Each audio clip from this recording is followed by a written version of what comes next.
ओम गम गणपतये नमः। ओम श्री सरस्वत्यै नमः। ओम श्री सद्गुरु परमात्मने नमः। श्री योग वासिष्ठ महारामायण निर्वाण प्रकरण 90वां सर्ग। इस सर्ग के अंतर्गत हम लोग पढ़ेंगे कि वशिष्ठ जी ने जैसे पृथ्वी की धारणा करके यह जाना था कि पृथ्वी के अंदर क्या क्या चीज़ें हैं, यानी पूरे संपूर्ण पृथ्वी तत्व को ही उन्होंने अपने शरीर के रूप में अनुभव किया था। इस सर्ग के अंतर्गत वे जल की धारणा करके जल को ही अपने शरीर के रूप में अनुभव करेंगे और उस अनुभव के साथ साथ उन्हें इन जल में निवास करने वाली जितनी सृष्टियां हैं उनका भी उन्हें दर्शन होगा। ये क्रम से इनका धारणा का उत्तरोत्तर वो अभ्यास करेंगे। पहले पृथ्वी का, जल का, फिर तेज का, फिर वायु का, और इन चारों का वर्णन हम क्रमशः पढ़ते जाएंगे। तो आज जो है जल की धारणा का वर्णन इस 90वें सर्ग में किया गया है। श्री रामचंद्र जी ने कहा, ब्रह्मन, इसके बाद मुझसे यह कहिए कि जैसे प्रसिद्ध जगत की वस्तुओं में प्रत्येक में आपने अनेक जगत देखे हैं, यानी कि वशिष्ठ जी ने जहाँ भी देखा है जगत में या अपने शरीर में ही, वहाँ पर उन्हें अनेक सृष्टियों का दर्शन हुआ है। इससे एक बात तो हमें समझ में आती है कि जैसे ब्रह्म सर्वव्याप्त है, वैसे ही ब्रह्म में जो स्फुरण रूप जगत है वह भी सर्वव्याप्त है। यानी जहाँ जहाँ पुष्प है वहाँ वहाँ पुष्प की सुगंध भी है, जहाँ जहाँ जल है वहाँ वहाँ जल की शीतलता भी है। बात आपको यही समझनी है कि अगर आपने संसार दृष्टि का अवलंबन नहीं छोड़ा तो आप चाहे जहाँ जाएं वहाँ संसार उपस्थित ही रहेगा। अगर आप अपनी स्थिति चित्ताकाश से निकाल करके चिदाकाश में कर दें, तब आपके लिए ब्रह्म के सिवाय कोई दूसरी वस्तु नहीं है, यानी आनंद के सिवाय, शांति के सिवाय कोई दूसरी वस्तु नहीं है। श्री कृष्ण भगवान ने अर्जुन को समझाते हुए कहा था कि अगर मान लो जो तुम युद्ध कर रहे हो, तुम्हारी कोई इच्छा ही ना हो युद्ध करने की, और फिर तुम युद्ध करो, तो क्या युद्ध की समाप्ति के समय तुम्हें हर्ष या शोक होगा? कोई आशा ही नहीं है तो ना हर्ष होगा ना शोक होगा, चाहे कोई भी जीते चाहे कोई भी हारे। इसका मतलब है कि युद्ध सुख और दुख का कारण नहीं है। सुख दुख का कारण तुम्हारी आशा है कि ऐसा होना चाहिए, ऐसा नहीं होना चाहिए। इसलिए यहाँ पे ये बात बताई जा रही है कि जहाँ जहाँ जगत है या जहाँ जहाँ आपकी दृष्टि जाएगी या जाना संभव है, वहाँ वहाँ आपको सृष्टि का अनुभव अवश्य होगा। चाहे आप गांव से इधर चले जाए, चाहे अहमदाबाद चले जाए, चाहे जहाँ चले जाए, वहाँ सृष्टि तो आपको दिखाई ही दे रही है। वशिष्ठ जी की तरह ना दिखाई दे तो क्या बात है, सृष्टि तो दिख ही रही है। सपने में जा रहे हैं तो भी दिख रही है। और किसी भी चीज़ की हम कल्पना करते हैं तो हमारी कल्पना भी सृष्टि से रहित भी नहीं हो पाती। और जहाँ सृष्टि है ना, और अगर अज्ञान है तो वह सृष्टि आप में द्वैत खड़ा करती है। अगर द्वैत है, भेद है, तो कुछ न कुछ ग्रहण होगा, कुछ न कुछ त्याग होगा। उस और ग्रहण और त्याग के कारण आप में गति होगी। भाई जो दुख दे रहा है वहाँ से हटना पड़ेगा और जो सुख दे रहा है वहाँ जाना पड़ेगा। तो इसी गति का नाम ही संसार चक्र है। जो अच्युत है, जिसमें गति होना संभव नहीं है, उसमें गति का हो जाना ही उसको धो देता है। जो वृत्ति है ना, यही तो गतिमान है। वृत्ति का प्रकाशक कहाँ गतिमान है? और ध्यान से देखेंगे तो हम अपने मूल में गति नहीं चाहते, विश्रांति चाहते हैं। परिश्रम कहाँ चाहते हैं? गति में परिश्रम होता है। कोई कितनी ही मेहनत क्यों ना कर रहा हो, लेकिन वो सफलता प्राप्त करके विश्राम ही चाहता, हमेशा वो दौड़ते रहना नहीं चाहता। वैसे ही आपने धारणा के अभ्यास से जिस मही पीठ को देखा, यानी कि जिस पृथ्वी को अपने शरीर के रूप में अनुभव किया, उसके विविध प्रदेशों के भीतर भी आपने कहीं जगत देखे या नहीं? यानी उसके भीतर जितने भी स्थान थे, यानी जमीन के अंदर, ऊपर की तो बात छोड़ दीजिए, जमीन के अंदर भी क्या आपने जगत देखे कि नहीं देखे? वशिष्ठ जी ने कहा, भद्र पृथ्वी धारणा से परमात्मा के जागृत पृथ्वी मंडल और स्वप्न पृथ्वी मंडल समूह बनकर मैंने तत पृथ्वी के प्रदेश विशेष रूप उसके हृदय में जो कुछ साक्षी दृष्टि से देखा और मन से विचार पूर्वक अनुभव किया, उसे मैं कहता हूँ।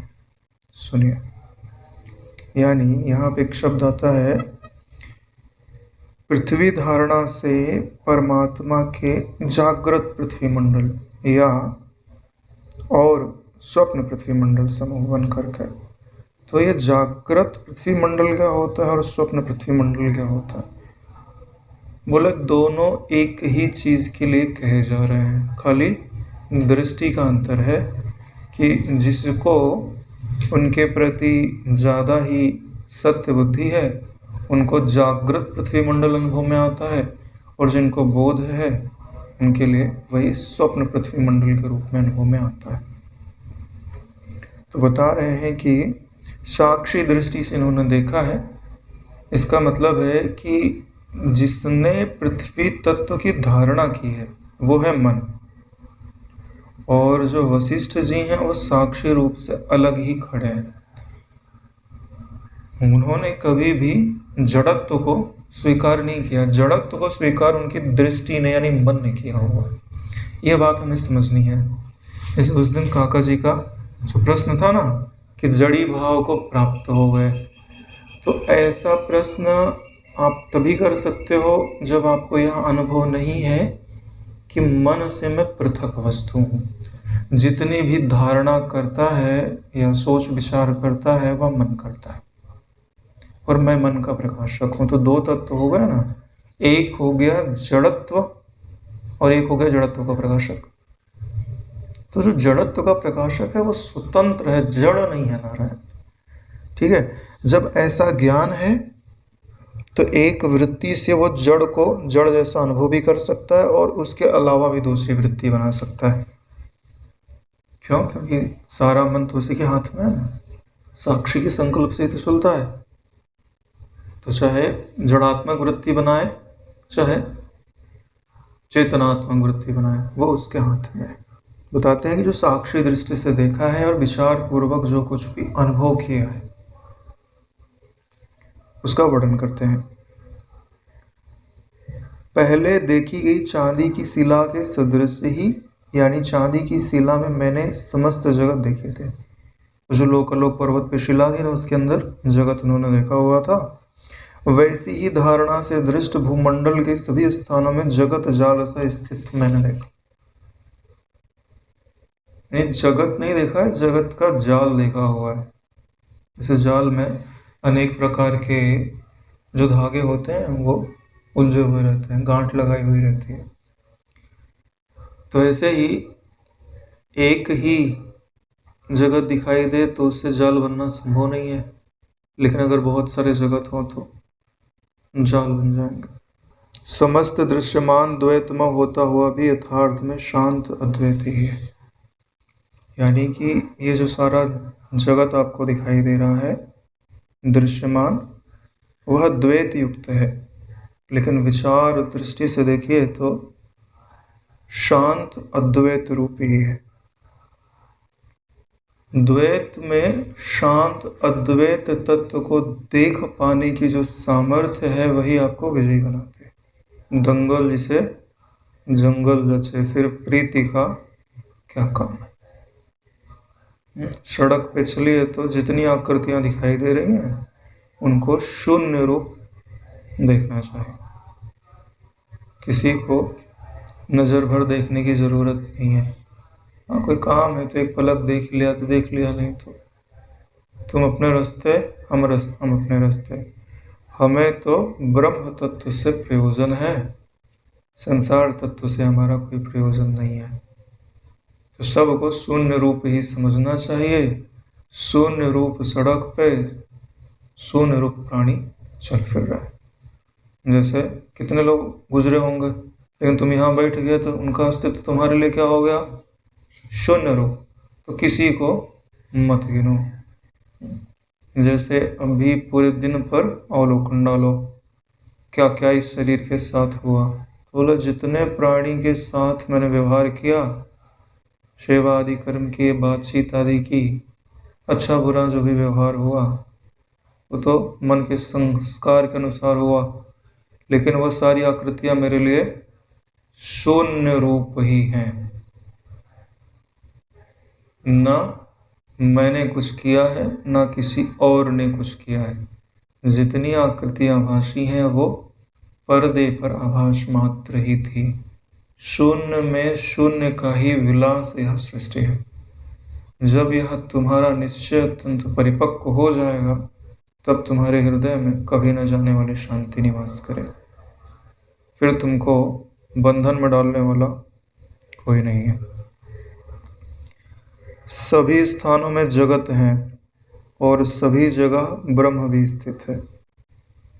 यानी जितने स्थान है वहां पर जगत। अरे भाई, तुम्हारे पास टार्च है ना, तो जहां जहां तुम टार्च मारोगे वहां वहां रोशनी तो होगी ना। एक तरह से जो जगत है वो आपकी दृष्टि में स्थित है। दृष्टि को समेट लो तो कहीं जगत नहीं है। इसके लिए जहां जहां टार्च तुम मार रहे हो वहां वहां तुम्हें रोशनी दिखाई दे रही है। इसके लिए क्या बोलते हैं? सभी स्थानों में जगत है और सभी जगह ब्रह्म भी है। और जो दृष्टि है वो दृष्टा से अभिन्न होने के कारण जहां जहां तुम देख रहे हो वहां वहां तुम्हें तो सब कुछ शून्यात्मक एवं परम शांत रूप है। ये जो वचन है वो परम अमृत वचन है। बहुत ही शांत वृत्ति के साथ इनको अपने हृदय में स्थान देना चाहिए कि सब कुछ शून्यात्मक है, शून्य रूप है। शून्य रूप किस दृष्टि से? कि उनका जो वार्तालाप है, बोलना चालना है, और उनका जो आकार प्रकार है, दोनों को छोड़ दीजिए, उनको शून्य समझ लीजिए। फिर उनके अस्तित्व में जो कुछ भी बचता है वह ब्रह्म है, परम शांत रूप है। फिर जो बचता है ना वो परम शांत रूप होगा, परम आनंद रूप होगा। और सब अनेक तरह के आरंभों से पूर्ण भी है। अभी तो बोल रहे हैं कि कुछ नहीं है, और फिर बोल रहे हैं कि जितने प्रकार के आरंभ हो सकते हैं उनसे पूर्ण भी है, क्योंकि उसी का नाम जगत भी है और उसी का नाम ब्रह्म भी है। सर्वत्र पृथ्वी आदि स्थूल पदार्थ हैं और यथार्थ में कुछ भी नहीं है। अनुत्पन्न स्वप्न नगर के सदृश हैं। यदि कुछ है तो केवल चिदाकाश वस्तु ही है। यानी अगर आप स्थूल दृष्टि से देखेंगे तो पृथ्वी आदि तत्व दिखाई देंगे, उनमें उनके प्राणी आदि भी दिखाई देंगे। लेकिन विचार अनुरूपी नेत्र से देखेंगे तो एक चिदाकाश वस्तु ही है। चिदाकाश वस्तु का अर्थ कि एक ज्ञान सत्ता व्याप्त है जो अचल है, पहले थी, अभी है, बाद में भी रहेगी। अब उसमें ही कुछ भी प्रतीत हो सकता है, तो जो प्रतीत होता है उसका हमारी दृष्टि में कुछ मूल्य होगा तो हमने अज्ञान को स्वीकार किया हुआ है। अगर कुछ मूल्य ना दें तो हमने ज्ञान को स्वीकार किया हुआ है। जैसे जो सत्संग आदि सुनते हैं, ना इन्हें ज्ञानी कहा जा सकता है, ना इन्हें अज्ञानी कहा जा सकता है, ये बीच में है, अर्ध प्रबुद्ध। अब जिसकी प्रियता इनके हृदय में दृढ़ होगी, पलड़ा उसी की तरफ झुक जाएगा। जानते हुए भी अगर हम विष को खा लेवें तो वो मूर्छित तो अवश्य ही कर देगा, प्राण भी ले सकता है। इसके लिए सब कुछ जानते हुए भी अनर्थ को स्वीकार नहीं करना चाहिए। भद्र, इस प्रपंच में ना तो अनेक वस्तुएं हैं और ना एक वस्तु है, क्योंकि अनेकता के सापेक्ष एकता कहा जाता है। अरे भाई, जब तुम ब्रह्म हो गए तो ब्रह्म को गिनोगे कैसे कि वो एक है कि दो है? कभी अपने बारे में आया कि मैं एक हूँ? मैं हूँ इतना रहता है, एक हूँ, दो हूँ, 10 20 हूँ, ये कभी विचार ही नहीं जाता, क्योंकि इदम आत्मक नहीं है ना। ना अस्तित्व है ना नास्तित्व है, ना उसे है कह सकते हो और ना उसे नहीं है ऐसा कह सकते हो। बोले है तो हम बोल सकते हैं। भाई बोलोगे तो बोलेगा कौन? ठीक है, बोलने के लिए मुंह चाहिए, मन चाहिए, तो ब्रह्म स्वरूप से कुछ अलग खड़ा होगा तब तो बोलेगा। अधिक क्या कहें, जो मैं शब्द से दर्शनादि का अभिमानी कहा जाता है वह भी नहीं है। मैंने यह देखा, ये अच्छा था, ये बुरा था, ऐसे जो दर्शन का अभिमान करता है, यानी दिखने वाली चीज़ों का जो अभिमान करता है, क्या वो है? विचार करके देखो, नहीं है नारायण। उसी को तो चिदाभास बोलते हो, उसी को तो ब्रह्म बोलते हो। जब वह भी नहीं है तब कैसे कौन सी वस्तु होगी? उसी के आधार पर तो सारी वस्तुएं हैं। जब वो ही नहीं है तो और किसी वस्तु की सत्यता का क्या प्रमाण होगा? जैसे न्यायालय में जाते हो ना, तो साक्षी लगते हैं कि भाई इस घटना को घटते हुए किसने देखा। हाँ, जब जो देखने वाला है वो झूठा सिद्ध हो जाए तो उसकी बातें कभी भी सच्ची नहीं मानी जाती। राघव, यद्यपि यह दृश्य सत और मैं इत्यादि रूप से अनुभूत होता है, तथापि उसका अस्तित्व परमार्थ दशा में है ही नहीं। ऐसे तुमको लग रहा है कि है, और अपना मैं भी लगता है कि मैं भी हूँ, ठीक है, लेकिन परमार्थ दशा में दोनों अनुभव में नहीं आते। क्योंकि जिसको अभी तुम मैं बोलते हो ना, ये जड़ और चेतन के बीच में खड़ा है। जो एकदम शुद्ध तत्व है कभी मैं बोलता ही नहीं, क्योंकि बोलने के लिए वृत्ति चाहिए। यदि अस्तित्व है तो वह अज है, यानी अजन्मा है, निर्विकार है, ब्रह्म ही है। और जो कुछ भासता भी है वह ब्रह्म रूप ही हो सकता है, क्योंकि ब्रह्म से के सिवा कोई दूसरी सत्ता ही नहीं है। तुम बोलो कि भाई बाल्टी भी क्या ब्रह्म है? जैसे सामने वस्तु दिखाई दे रही बाल्टी, बोले बाल्टी ब्रह्म है क्या? बोले अवश्य ब्रह्म है। विचार के देखो, बोले ये जो आकृति बनी हुई है ये किस चीज़ की बनी हुई है, वो किससे बना हुआ है, वो किससे बना हुआ है। ऐसे खोजते जाओ तो अंत में क्या मिलेगा कि ये सब मन से बना हुआ है, मन के सिवाय कोई दूसरी वस्तु नहीं है। और मन तुम में क्या वस्तु है? बोले मैं ही मन हूँ, जब मन आकृति ग्रहण ना करे तो तुम ही हो गए, सिद्ध हो गया ना ब्रह्म है।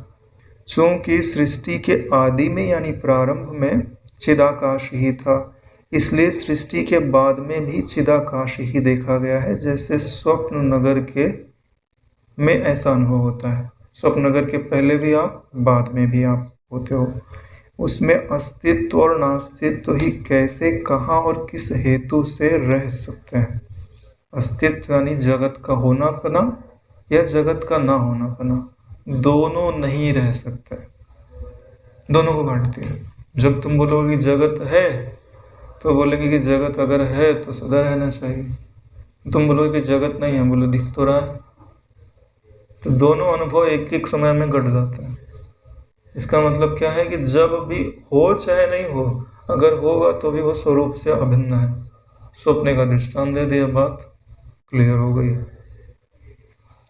श्री राम जी, मैंने पृथ्वी धारणा से पृथ्वी बनकर पूर्वोक्त जगत देखे, वैसे ही जल की धारणा से जल रूप बनकर जल जगत देखा।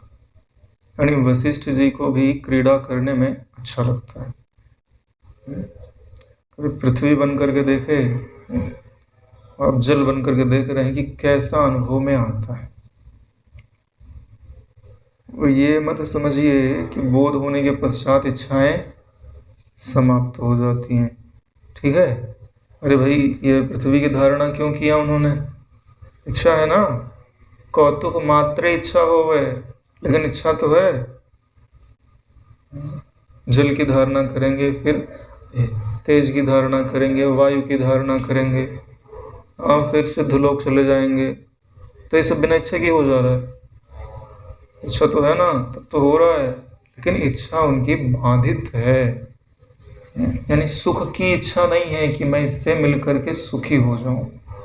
हे राघव, मैं यद्यपि चेतन रूप ही हूं, फिर भी मैं जल धारणा से जड़ रूप सब बन गया। मैं तो चेतन हूं, लेकिन धारणा किया किसकी? कि मैं जल हो जाऊं। खुद जल तो जड़ होता है, पराधीन होता है, तो बोला जड़ रूप सा बन गया। देखो सा लिखा हुआ, जड़ रूप बन गया ऐसा नहीं लिखा हुआ, जड़ रूप सा बन गया। तदनंतर जल रूप होकर मैंने समुद्र रूपी मंदिरों के भीतर दीर्घ काल तक गुड़गुड़ शब्द किया। यानी कि समुद्र के रूप में जो लहरें आती जाती रहती हैं, तो उसमें जो शब्द होते हैं वैसा उनको अनुभव में आने लग गया है। जैसे आपके अंगों में जू आदि नजर बचाकर मंद गति से चढ़ जाती है, वैसे ही मैं तृण वृक्ष लता गुल्मवल्ली आदि के डंठलों में मंद गति से छिपे छिपे चढ़ गया।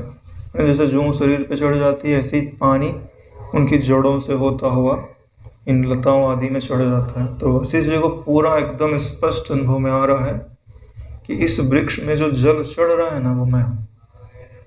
कितना सूक्ष्म होगा। और देखो कि यह ये बात बताता है कि हमको लगता है ना कि पानी के अंदर जीवन नहीं है, ठीक है, लेकिन पानी का जो अभिमानी देवता है, वो जहाँ एक बूंद भी पानी है ना, वहाँ वो अपने आप को अनुभव करता है। यह बताता है कि ये नस नाड़ियाँ होने की जरूरत नहीं है सूक्ष्म शरीर को रहने के लिए, सूक्ष्म भाव को रहने के लिए, या मन को रहने के लिए। वास्तव में ये सब मन में रहते हैं। ये बात इससे सिद्ध होती है। नहीं तो बोलोगे पृथ्वी को अभिमानी कैसे हो सकता है? नस नाड़ियाँ थोड़ी हैं, ये तंत्रिका कोशिकाएं थोड़ी हैं जो यहाँ से इंफॉर्मेशन वहाँ ले जाती हैं। भाई यहाँ पे सुई चुभती है पाँव में, तो सिर को कैसे पता चलता है? क्योंकि तंत्रिका कोशिकाओं का जाल फैला हुआ है। लेकिन पृथ्वी में कहीं पे भी कुछ घटित हो रहा हो, जो पृथ्वी का अभिमानी देवता है उसको पता चल जाता है। अब बोलो कैसे पता चलता है? वहाँ तो कोई कोशिकाएं नहीं है। तो इसका क्या अर्थ होता है कि इन सब का जो ज्ञान है वो मन से होता है, वो मन रूप से पूरे में व्याप्य हुआ है, इसके कारण ही ज्ञान होता है। अब इसी के नाना प्रकार के उदाहरण दे करके वो बताते जाएंगे। जैसे सूक्ष्म तंतु के आकार का एक छोटा सा कीड़ा होता है जिसे करणाही कहते हैं, वो धीरे धीरे कान में घुस जाता है।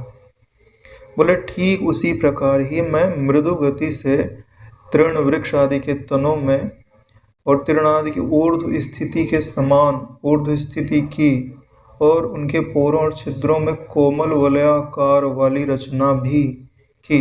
यानी उनके अंदर चढ़ते गए, जहाँ पोर होता है ना, वहाँ गोलाई में पानी स्थित रहता है, तो वलयाकार रूप में वहाँ पे स्थित है। और जितनी लताएं हैं, तमाल ताल आदि के पेड़ों के पल्लों हैं, फलों में रस है, उनके रूप में मैं विश्राम कर रहा था। और उनके भीतर की जो सिराएं हैं, उनमें भी बह करके मानो मैं उनकी रचना करूँ। जैसे पत्ती में जो सिराएं दिखाई नहीं देती हैं, इनके अंदर पानी जाता है और पानी नीचे से आता है, और वही पानी जाएगा तो पत्ती में भोजन बनता है उनका। भोजन बनेगा तो कुछ उनमें बढ़ जाएगा, फिर भोजन बन के फिर जड़ आदि में जाएगा। एक तरह से रसोई घर है इनका, ये पत्तियाँ आदि वहाँ से बनता है और फिर पूरे पेड़ की समस्त कोशिकाओं में बांटा जाता है। और बांटने का काम ये सब जल आदि ही करते हैं, क्योंकि वही ट्रांसपोर्टेशन का काम करते हैं। जीवों की देहों में जलपान के समय मुख के द्वारा हृदय में प्रवेश कर, जैसे कोई भोजन करता है तो पानी तो पीता है, उसमें पानी तो रहता ही है, तो मुख के द्वारा हृदय में मतलब जहाँ पचता है भोजन, वहाँ पर वो प्रवेश करते हैं। बसंत आदि ऋतुओं के कारण होने वाली विषमता धर लेने वाला मैंने कहीं वात पित्त कफ धातुओं को धारण किया, यानी कि ये जो पानी है वो शरीर में जा करके कहीं हवा से मिल जा रहा है, कहीं पित्त से, कहीं कफ रूपी धातुओं से मिल करके या उनका रूप धारण करके स्थित है, और कभी उनको कुपित कर देता है। जब जहाँ जल की जरूरत नहीं है वहाँ जल पहुँच गया तो उसको दूषित कर देता है। कुछ को जठराग्नि से पचा डाला और किन्हीं को खंडित कर दिया। तनिक भी खेद का अनुभव न करने वाले हिमकण का रूप धारण किए हुए मैंने एक ही समय में समस्त दिशाओं में संपूर्ण पल्लव रूपी शैयाओं पर शयन भी किया। कि जैसे हिमकण होते हैं वो गिरते रहते हैं, कभी थकते ही नहीं है। अरे कोई मनुष्य थोड़ी है कि वो थक जाएगा, ऐसे पानी है बह रहा है तो भी कभी थकता नहीं है। तो बोल रहे हैं कि संपूर्ण पल्लव रूपी शैयाओं पर मैंने शयन किया, यानी समस्त दिशाओं में जितने भी पल्लव यानी पेड़ पौधे आदि पत्ते हैं उन सब में मैं ही विश्राम कर रहा था। जो सरोवर अनेक नदियों के घर हैं, यानी कि ये सरोवर बड़े बड़े जो सरोवर होते हैं उनसे नदियाँ निकलती हैं, तो वही उनके घर कहे जाता है। मार्ग के निवास स्थान यानी विश्राम है, उनका आश्रय करते हुए निरंतर प्रवाह के कारण अविरत गति वाले मैंने बांध रूपी मित्र के प्रसाद से कहीं कहीं विश्राम भी किया। तो जैसे पानी बहते रहता है तो वो थक जाता है, तो कहीं बांध बना दिया गया तो पानी वहाँ थोड़ी देर के लिए ठहर जाता है।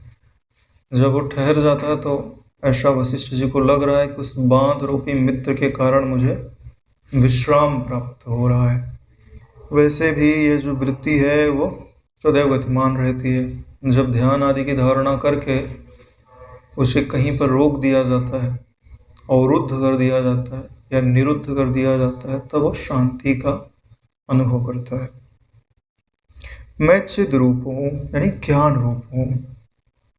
चित रूपी मैंने अचित अंश का विषय रूप से अनुसंधान किया। मैं चिद रूप हूँ, फिर बोलते हैं मैं चिति रूप हूँ। चिद रूप में और चिति में क्या अंतर होता है कि चिद रूप में चेत्यता यानी स्फुरन नहीं है और चिति में स्फुरन है। स्फुरन युक्त चिद ही या चित ही चिति कहलाता है। मैंने अचित अंश का, अचित यानी जड़ अंश का विषय रूप से अनुसंधान किया, यानी देखना प्रारंभ किया है। उसमें विषय अंश मात्रता के कारण चित स्वभाव का आश्रय नहीं किया, यानी कि जब तुम विषय अंश को देखोगे तब उसमें जड़ चीज दिखाई देगी, चित स्वभाव दिखाई नहीं देगा।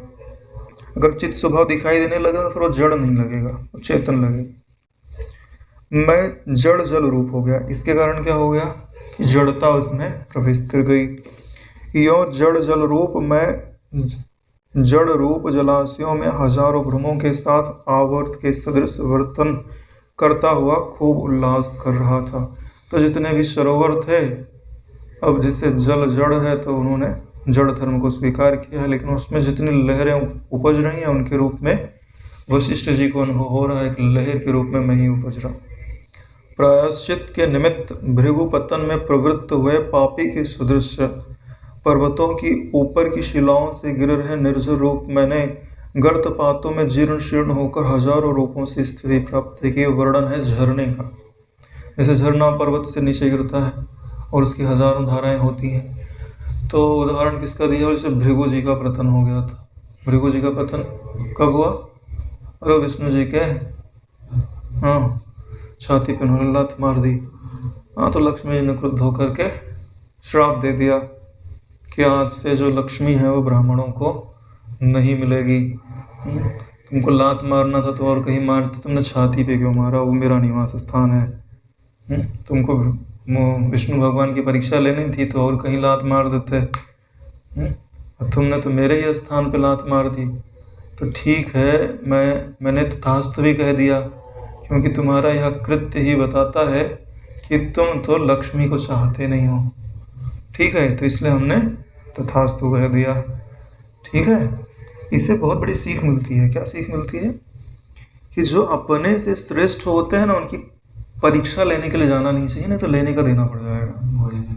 हाँ, गए ये बोले कौन श्रेष्ठ है, ठीक है, कौन श्रेष्ठ है इसके लिए अपनी वाट नहीं लगवानी चाहिए। बोले जो श्रेष्ठ है सो श्रेष्ठ है, तीनों की उपासना कर लो। तुमको भेद दिखाई दे रहा है ना कि ये श्रेष्ठ है कि ये श्रेष्ठ है, इसका मतलब है ब्रह्म तत्व का बोध नहीं है। नहीं तो भगवान विष्णु की पत्थर के रूप में उपासना होती, शालिग्राम की, वो पत्थर श्रेष्ठ थोड़ी होता है। लेकिन जिनको सब जगह परमात्मा दिखाई देता है वो किसी भी कण में उसको देख सकते हैं, और परम श्रेष्ठ तो वही है। तो जब इन्होंने परीक्षा लेना चाहा तो भेद दृष्टि को स्वीकार कर लिया ना। जब भेद दृष्टि को तुम स्वीकार करते हो तब तो पतन होना स्वाभाविक। हालांकि स्वरूप से पतन तो नहीं होता, क्योंकि उसमें तो किसी का पतन नहीं हो सकता है, लेकिन संसार में जो आपकी स्थिति है, मान सम्मान आदि है, उसमें उतार चढ़ाव अवश्य हो सकता है। इसलिए इनके जीवन से क्या सिखाई देता है कि क्या सीखने को मिलता है कि अपने से श्रेष्ठ व्यक्ति की कभी भी परीक्षा करने नहीं जाना चाहिए, है ना। नहीं तो शिकारी खुद जहाँ शिकार हो गया।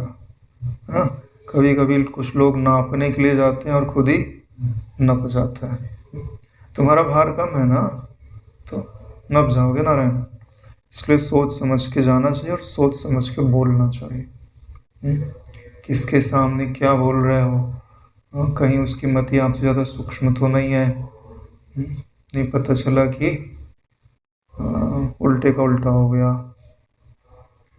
लकड़ियों से धूम्र के रूप में निकलकर मैं आकाश रूपी समुद्र में नील रंग के नक्षत्र मणियों के भीतर रत्न कण बना और मैंने वहां स्थान जमा लिया। जैसे लकड़ियों से धुआं निकल करके आकाश में चला जाता है, ऐसे ही भी किसी भी चीज़ को गर्म करो तो भाप निकलती है ना, तो भाप ऊपर निकल जाती है और जा करके बादल आदि बन जाते हैं। तो उसी के लिए शायद वर्णन किया गया है कि इस आकाश रूपी समुद्र में नीले रंग के मणियों के रूप में वो स्थित होगा। काटी हुई इंद्रनील मणि के समान नील वर्ण वाले भगवान विष्णु लक्ष्मी जी के साथ शेष नाग के अंगों पर विश्राम करते हैं। वैसे ही मेघों की पीठ पर नील वर्ण वाले मैंने विद्युत रूपी वनिता के साथ विश्राम किया। तो उदाहरण दिया जैसे, है ना, विष्णु भगवान जो है माता लक्ष्मी के साथ विश्राम पाते हैं, वैसे ही जब ये बादल के रूप में हो गए तो मेघों में जाकर के स्थित हो गए। तो बोले इनकी पत्नी कौन, बोले बिजली, है ना। जहाँ बादल रहता है वहाँ बिजली भी रहती है, यानी जहाँ भक्ति रूपी जल है ना वहाँ ज्ञान प्रकाश भी अवश्य ही विराजमान रहता है। परमाणुमय सृष्टि में यानी पिपीलिका आदि परम सूक्ष्म देहात्मक सृष्टि में तत प्राणियों के पिंड रूप एवं उनके भीतर के परम सूक्ष्म नाड़ी रूप पदार्थों में सूक्ष्म जल रूप बनकर मैं सर्वात्मा ब्रह्मा की तरह स्थित रहा। जैसे ब्रह्म जो है सब जगह स्थित है, वैसे ही ये जो जल रूप से इन्होंने अपनी धारणा की हुई है। तो जैसे ये चींटियां घर बना लेती हैं, पतला पतला पतला पतला पतला घर, ऐसे ही सब जड़ चेतन में कुछ न कुछ जगह विद्यमान ही है, और जब पानी आदि बरसता है तो सब जगह व्याप्त हो जाता है। ये जो दीवार है ना इसके अंदर भी नमी है, जिस धरती पे तुम बैठे हो ना इसमें भी नमी है। छू तो ठंडा लगता है ना, ये ठंडक ही बताता है कि इसके अंदर कुछ न कुछ नमी अवश्य विद्यमान है। भद्र में मधुर रस रूप भी तो बन गया, क्योंकि जल तो रस रूप होता है। रस रूप बनकर मैं जिह्वा रूप अणुओं के साथ संसर्ग प्राप्त किया। ये जो जीभ में पानी है ना तभी ये किसी का स्वाद बताती है, अगर पानी ना हो तो किसी का स्वाद पता नहीं चलेगा। संसर्ग प्राप्त कर रस स्वाद रूपी उनकी वह उत्तम अनुभूति की।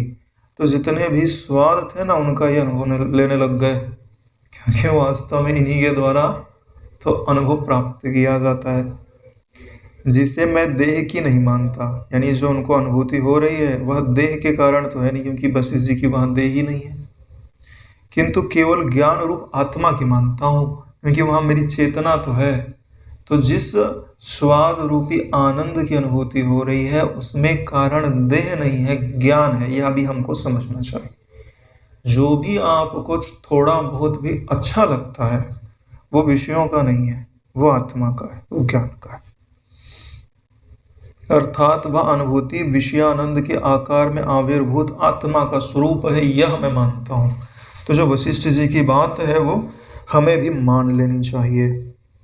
यानी तुमको अच्छा भले किसी से लगे, लेकिन उसको उससे जोड़ के मत देखो। समझो कि ये जो आनंद आ रहा है ना, ये मेरे होने के कारण आ रहा है, इनके कारण नहीं आ रहा है। वैसे भी साइंस से पूछो ना तो साइंस भी तो इतनी बात तुमको बता ही देता है। बोलते हैं कि जब तुम्हारे मन के अनुकूल कुछ घटता है तो बोले तुमको अच्छा क्यों लगता है। बोले तुम्हारा जो ब्रेन है ना, एक प्रकार का हार्मोन रिलीज करता है, बोले जिसको डोपामिन बोलते हैं। जब जो डोपामिन रिलीज करेगा तब तुमको अच्छा लगेगा। यानी बॉडी तुम्हारा डोपामिन रिलीज कर रहा है, दूसरे का नहीं कर रहा है। दूसरे का करेगा तो उसको अच्छा लगेगा। अगर वही पदार्थ और डोपामिन रिलीज ना हो तो तुमको बिल्कुल अच्छा नहीं लगेगा, और पदार्थ ना हो डोपामिन निकले तब तुमको अच्छा लगेगा। इसका मतलब है डोपामिन होने के कारण तुम खुश हो, उसके कारण खुश नहीं हो।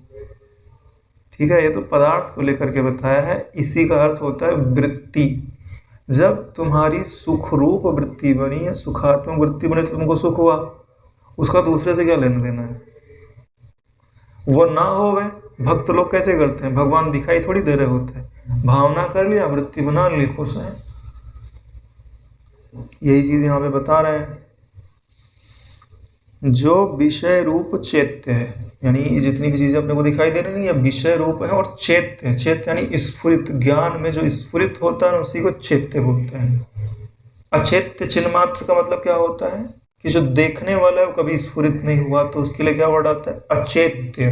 जो कभी चेतित नहीं हुआ, स्फुरित नहीं हुआ, ऐसा पानी जो कभी हिला नहीं,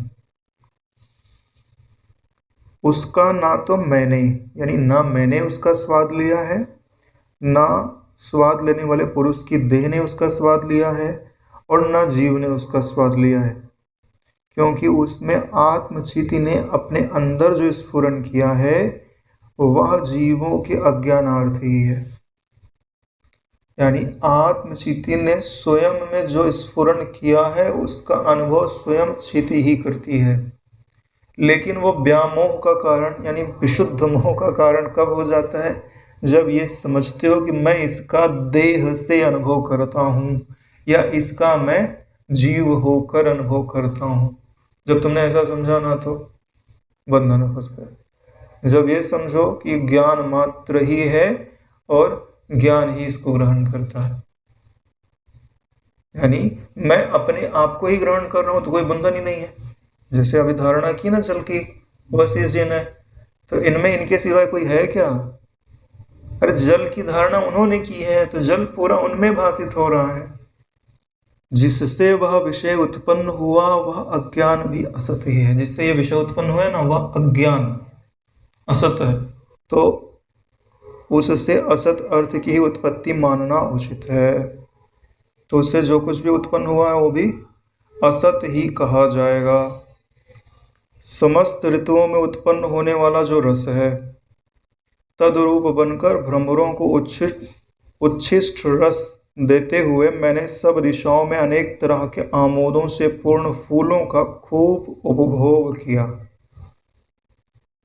अरे भाई, फूलों का स्पर्श सबसे पहले कौन करता है, जो पानी चढ़ के जा रहा ना उसके अंदर, वही तो करता है। जितने पराग हैं उनके अंदर वही विद्यमान है। यानी सबसे पहले सारे फलों का टेस्ट, सारे फूलों का टेस्ट है ना, बस इजी ले रहे हैं, उसके बाद भौरे आदि लेते हैं। इसलिए क्या बोल रहे हैं कि भौरे जो है उच्छिष्ट रसों को चखते हैं। इसीलिए तो भैया परमात्मा ही सबका भोग करता है, क्योंकि वही सब जगह विद्यमान है ना। भद्र यद्यपि मैं यथार्थ में अजड़ रूप हूँ, वास्तव में अजड़ यानी चेतन रूप हूँ, फिर भी कल्पनावश जड़ रूप जल होकर मैंने 14 प्रकार के प्राणियों के अंगों की संधियों में चेतन की नाई निवास किया। यानी जितने भी 14 प्रकार के प्राणी आदि हैं वो सब जल को तो धारण करते ही करते हैं, तब जल के रूप में मैं सब में विद्यमान हूँ। एक तरह से बोल दो कि वो सब मैं ही हूँ। इन्होंने एक एक तत्व के रूप में धारण किया, उसी को परमात्मा एक साथ बोल देते हैं। कि वो सब वासुदेव सर्वमिति या आत्मेव सर्वमिति सर्वम खलुमिदं ब्रह्म। तो धीरे धीरे ये जब आप अनुभव करने का प्रयास करते हैं तो ऐसा क्रम से धारणा के द्वारा अनुभव किया जाता है। और एक बार अगर कोई ऐसी धारणा को बना ले, अल्पकाल के लिए थोड़े के लिए भी बना ले, तो भी उसकी देहात्मक जो वृत्ति है ना वो टूट जाती है। राघव, मैंने जल कण रूप का भी धारण किया और उस रूप को धारण कर मैं पवन रूपी रथ पर चढ़कर निर्मल आकाश के मार्गों में आमोद के सदृश जना आह्लाद और विहार किया। जलकण यानी ये जो पानी के अंदर कण विद्यमान होते हैं, हवा के अंदर जो जल के कण विद्यमान होते हैं, जिनको हम ह्यूमिडिटी बोलते हैं, इंग्लिश में नमी बोलते हैं, तो उनके रूप में विद्यमान होगा। तो जहां जहां हवा जा रही है वहां वहां वशिष्ठ जी घूम रहे हैं ना, बिना वाहन के घूमने को मिल रहा है। बोले जना आह्लाद और विहार किया, यानी घूमे फिरे और आनंद मनाया। हे राम जी, जल धारण काल में मैंने प्रत्येक परमाणु कण में पूर्ण रूप से यथा स्थित इस जगत को देखा। यानी प्रत्येक कण में जो जो जगत विद्यमान है परमाणु में, उन सबको मैंने देखा है। एकमात्र जल को विषय करने वाली एक रूप उस जल धारणा से स्वयं अजड़ होता हुआ भी जड़ जल जैसा बनकर सब पदार्थों के भीतर ज्ञाता रूप होता हुआ मैं अज्ञात रूप से स्थित था। यानी सब के अंदर तो ये स्थित है, किस रूप में? बोले ज्ञाता रूप में। यानी सबको तो मैं जानता हूँ, मगर यहाँ जितने लोग हैं उन सब के लिए मैं अज्ञात रूप हूँ, कोई मुझे जानता नहीं है। भद्र वहाँ केले के दल के सदृश भीतर और उसके भी भीतर लाखों जगत और सैकड़ों नाम से उत्पात मैंने देखा। जब ऐसी उन्होंने धारणा की तो जैसे एक पत्ता हटाओ केले का तो उसके अंदर ये पत्ता होता है, फिर पत्ता होता है, ऐसे ही एक जगह देखा फिर उसको छोड़ इसको नहीं देखेंगे, उसके अंदर देखा तो वहाँ भी जगत, फिर उसके अंदर देखा तो वहाँ भी जगत, ऐसे लाखों जगत और सैकड़ों में नाश हो रही है और उत्पत्ति हो रही है। जब इतने सारे वर्णन पढ़ते हैं तो हम लोगों को लगता है कि जिसको हम इतना सत्य समझ रहे हैं ना, ऐसे तो कितने सारे जगत है। हाँ, किस किस को हम सत्य बोलेंगे? ऐसा करोगे सभी को मिथ्या छोड़ दो। इस रीति से जगत हो चाहे ना हो, साकार हो चाहे निराकार हो, सभी अवस्थाओं में सब केवल चित रूप आकाश ही है। यह प्रसिद्ध आकाश से अधिक निर्मल है। तो इस रीति से जगत चाहे जिस प्रकार का हो, चाहे साकार बोल लो चाहे निराकार बोल लो, सभी अवस्थाओं में केवल चित रूप आकाश ही है, शून्य रूप है। और ये जो प्रसिद्ध आकाश है इससे ज्यादा वो निर्मल है, शुद्ध है। आप कुछ नहीं है, यानी ना आपकी तीन अवस्थाएं हैं। ध्यान से पढ़िए, इसके बाद जो सार रूप में है अत्यंत शुद्ध ज्ञान है। आप कुछ नहीं है, जिसका भी आप मैं बोलते हैं ना, वास्तव में कुछ नहीं है। ना आपकी तीन अवस्थाएं हैं, ना आपकी जागृत अवस्था है, ना स्वप्न अवस्था है, ना सुषुप्ति अवस्था। ये तीनों अवस्थाएं आपकी नहीं है नारायण, चित्त की हैं। ना देह इंद्रियां आदि ही हैं और ना यह कुछ है, यानी ना आकाश आदि बाहरी प्रपंच ही है। किंतु परम विशुद्ध बोध ही इस जगत के रूप में भासता है। परम विशुद्ध बोध यानी ज्ञान ही इस जगत के रूप में भासता है। तो ऐसा करो ना, कुछ समय के लिए जगत को विदा कर दो। इस ज्ञान को धारण करके समाहित चित्त हो जाओ। एक सत्संग में बापू जी नहीं कहते हैं कि ये जो ज्ञान है, जो पापी लोग होते हैं उनको इस ज्ञान को सुनने की रुचि नहीं होती है, सुन भी लें तो उसके अनुसार वो समाहित चित्त नहीं हो पाते। वह शोधित तत्व पदार्थ रूप बोध भी वास्तव में कुछ नहीं है। जैसे तुम पदार्थ का शोधन करते हैं, फिर तत्पदार्थ का शोधन करते हैं, तो शोधन में क्या करते हैं? इनके अंदर जो गंदगी मिल गई है वो निकालते हैं। तो वास्तव में क्या इनके अंदर गंदगी मिल गई थी? इनके अंदर कोई गंदगी नहीं मिली थी नारायण। इनकी जो वृत्ति है ना, उसके अंदर गंदगी मिली हुई, यानी इनकी जो जानकारी है उसमें गलती मिली हुई है, गंदगी मिली हुई। त्वम पद कभी दूषित नहीं हुआ, त्वम पद का जो ज्ञान है वो दूषित हुआ है। यानी गंदगी आप त्वम पद से नहीं निकालते, त्वम पद की जो जानकारी है उसमें से निकालते हैं, तत्पद की जो जानकारी है उसमें से जो गलत हमने समझा हुआ है वो निकालते हैं। इसीलिए बोलते हैं कि वास्तव में वह भी कुछ नहीं है।